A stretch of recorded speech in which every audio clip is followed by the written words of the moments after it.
Now, from across the tri-states, this is KHQA Sports.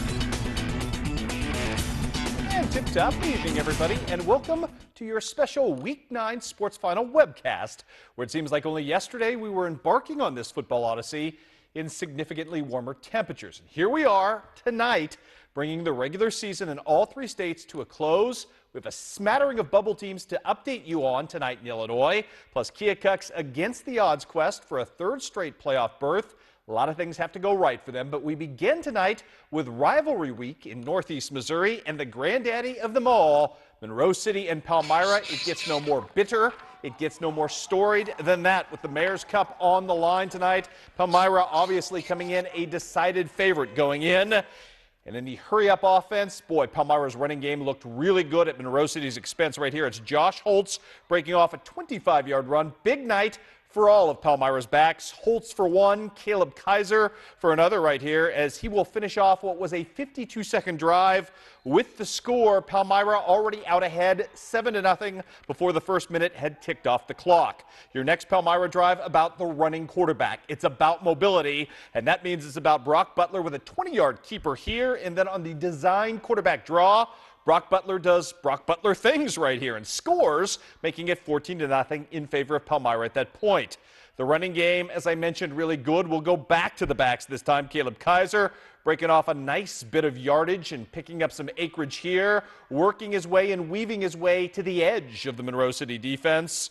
And then on the direct snap, it looks like Mr. Kaiser's going to go in for the score, but you will see the flag fly in just over his head, nearly hit the kid. That play called back on an apparent hole. The next play, Brock Butler trying to make up for that. Kyle Fulton, who was Monroe City's one shining standout in this particular game, comes up with the first of two big picks on the night and takes one away. Still, Palmyra would not be denied in this ball game. And again, it's the running game. This time, Josh Holtz. Both Josh Holtz tonight and Caleb Kaiser over 100 yards rushing each with 5 combined touchdowns between them.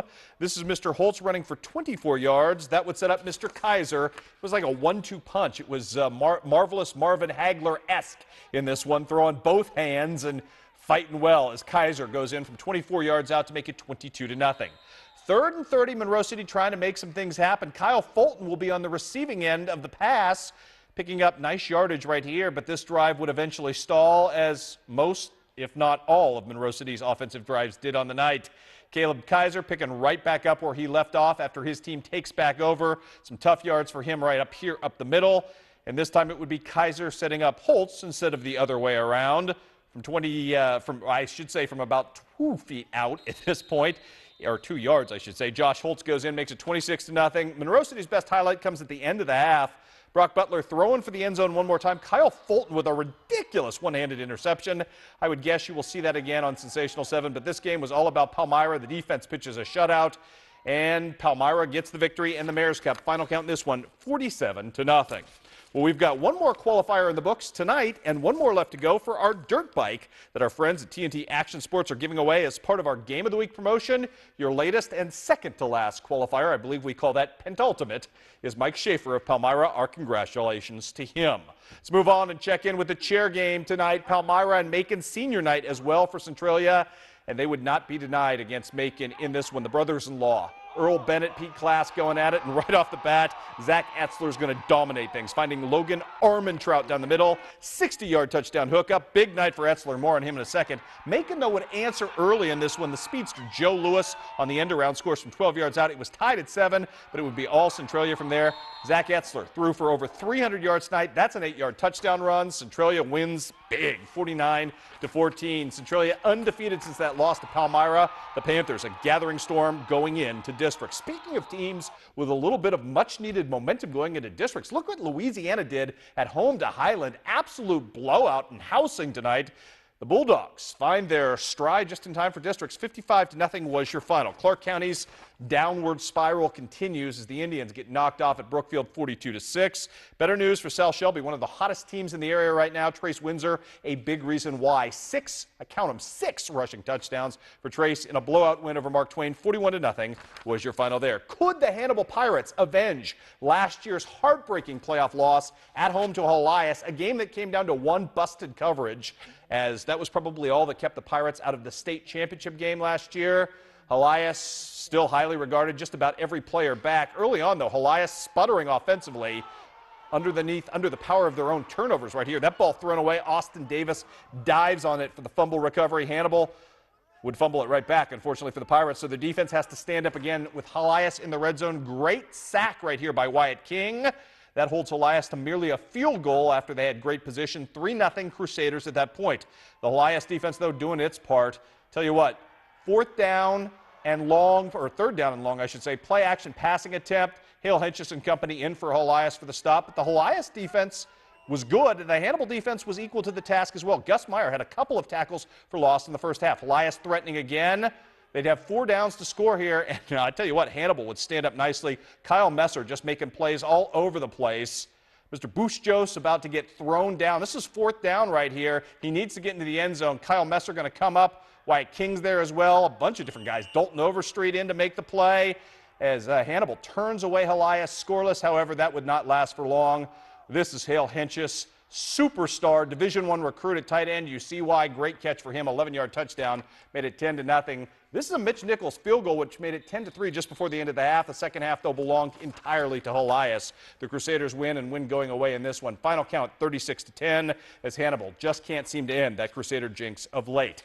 Elsewhere in Missouri on the scoreboard tonight, Knox County getting 3 touchdown passes from Drew Hodges, who threw very, very well tonight. Also, Brody Mowbray over 160 yards rushing as Knox County beats North Shelby. 32-6 was your final there. Scotland County jumped all over Schuyler County tonight for a big win. Paris falls to Salisbury 46-22. And check out Clopton Ellsbury tuning up for districts in fine fashion. 68-20 was your final. Let's go to the land of Lincoln now. Quincy High looking for win number 7, perhaps a chance to host a playoff game. If they could beat Peoria Richwoods tonight and beat Peoria Richwoods, they would do. Bryce Umazig already had 1 touchdown in the books. A couple of minutes later, after a fumble, tell you what, it's Umazig again. That was great. This was even better on the botch PAT. Check out the great catch there by Mr. Ruths, as that's Gronk-esque. Great catch from him to get the 2-point conversion, 15-0 in this ball game before you could blink in favor of the Blue Devils. The Blue Devil defense, phenomenal tonight. Seth Holschlag, tackle for loss. Just 9 plays allowed offensively for Peoria Richwoods in the first half. 3 of them would be fumbles as Richwoods just struggled badly. Wes Creasy, who's been a monster of late, nice hit for him right here and a tackle for loss. Later, that sets up Malik Robbins from 1 yard out. He's going to do the Walter Payton thing, splashing nicely over the top for the easy touchdown, made it 22-0 in favor of the Blue Devils. I mentioned those turnover woes for Richwoods. They were just ridiculous. Phil Neely, very happy about that, clearly. As you can see right here, that ball, nobody even touched the kid. He just dropped it and gave, well, the Blue Devils a very short field. That play resulted in nothing as the Blue Devils would fumble the ball back. But this next possession, again, Richwoods hemmed in their own side. River Bew with a nice big hit right here. Another short field for the Blue Devils as Bryce Umazig's going to kick a 28-yard field goal, make it 25-0 at that point. And then the hit of the night, courtesy of River Bew and Wes Creasy. I'm not sure who got more of this. Just before the half, Richwoods trying to salt things away down 25-0. 2 huge hits in this one. Combined action from Bew and Creasy. The ball pops loose. Didn't even pay any attention. Just loved the hit right there. Is River Bew fired up? That's why he's an all-conference linebacker, kids. And then the 2-minute drill, and the Blue Devils ran it to perfection. Malik Robbins to the outside, going to pick up 30 hard yards here to give his team a very short field to work with on short clock. And they would take advantage. Jordan Osborne, sweep right. In from 9 yards away. Blue Devils in a blowout tonight. 46-6 your final. The Blue Devils going to go to the postseason for the first time since 2010. They're going to be 7-2, and they may, I think it's doubtful, but they may have a chance to host as well. Let's take a look at the scoreboard tonight. Quincy Notre Dame jumping all over Monroe and winning 38-14. Quincy Notre Dame going to host a playoff game as they're going to finish the season 8-1 on the evening. Jordan Chappell with a couple of interceptions. Big night tonight for Pittsfield, Griggsville, Perry. Well, bigger night for Illini West on senior night, trying to spoil things for Don Bigley and Logan Thiele. Illini West probably needed a win to get playoff eligible. Even though they had 5, they probably needed 6. Illini West couldn't stop the passing game early as Wade Smith finds Eli Petty, but that drive would end up in a fumble. So Illini West offense goes to work in this one. Nolan Ard sweeping right. The Chargers pick up the first down and get inside Saukey territory. That would set up a 1-yard touchdown plunge from the big, powerful, earth-moving fullback, Leighton Johnson, who takes it in for the 6-0 Illini West. At that point, the 2-point conversion would fail. Pittsfield, well, they're inside Charger territory in the red zone on 4th and 5 in this one. Wade Smith looking for a touchdown. but underthrows, and that's a turnover on down. And oh boy, Pittsfield Griggsville Perry really could have used those scoring points because they would loom large later. Look at this right here. This is Eli Petty with a great hit, and Logan Thiele's going to come up with the ball. And if your offense can't score, let the 270-pounder rumble away. I think this is probably going to be play of the week, kids. Logan Thiele in for the score. Oh, every lineman's dream. He's in. 7-6. Pittsfield led just before the half, but Illini West sneaks out of danger. They get the win by the final count in this one of 28-27, which means the Chargers are headed off to the postseason with 6 wins, avoiding any kind of bubble talk coming up tomorrow during the selection show. Just because we could, Macomb and West Hancock going at it tonight. Early on, Macomb about to strike and strike first. Sweep left, 30-plus yard run right here by Lucas Van Natten. And that, my friends, would put Macomb up at this point 6-0. But on the ensuing play, West Hancock, which has struggled with its offense all season long, finds some offense very quickly, and Tyler Dooley, and he is quick. A 70-yard touchdown rumble, and I believe West Hancock had the lead. 7-6 might have been West Hancock's first lead of the entire season. It was short-lived, though. Macomb goes to work. Reed Sprinkle with a couple of first-half touchdowns. The Bombers end up winning in a blowout. Both these teams are done, but Macomb does pick up the victory tonight. Final count was 40-12. Let's take a look at the rest of the Illinois scoreboard tonight. Unity Pace in desperate need of a win, trying to play their way into the playoffs, or at least trying to play their way to 5 wins to be playoff eligible. That falls significantly short as North Green pitches the shutout. 39-0, the Mustang season comes to an end. Pleasant Hill, in similar fashion, needed a win over Brown County. Not a lot of scoring in this defensive slugfest, but if you need something, you turn to Brady Long. 40 yards of goodness from the speedster makes it at that point 18-0 in favor of BC. The Wolves trying to score before the half. This was the kind of night it was for their offense. Yeah, Brady Long, get on up. Kyle Moore looking to Ty Pruitt, who makes the great catch while keeping a foot in bounds somehow. Good stuff from him. The Wolves try to get tricky as well with a halfback option pass. Just too much defense. Is Brady Long going to break that up? And Brown County's not going to let Pleasant Hill get into the playoffs, and he's going to finish them off. The Hornets, as you see Brady Long with a great play right there. That kid can do it all. Brown County wins by the final count in this one at 18-6. So the Hornets end the threat of Pleasant Hill Western getting into the postseason. West Central also going to struggle for playoff points as they lose at Camp Point Central 35-0. Camp Point Central ends the regular season wonderfully done, 35-0. By the way, 9-0 to finish. Great run for Central, second straight undefeated regular season. Bobby Keltz, 107 rushing yards and 2 touchdowns in that one for the Victors. How about Jacksonville taking on #1 Rochester tonight? No Derek Leonard. He suspended himself and 3 of his players for an IHSA violation. You can read more about that a little later on our website. Early on in this game, Bryce Schnitker looking at Cody Wood, and it's 7-0 Crimsons, which is a beautiful 28-yard touchdown strike. Back the other direction comes Rochester. Drake Burberry right there in from 1 yard out to make it 7-7. Then it's Zach DeWitt with the field goal for the Crimsons, putting Jacksonville back up 10-7.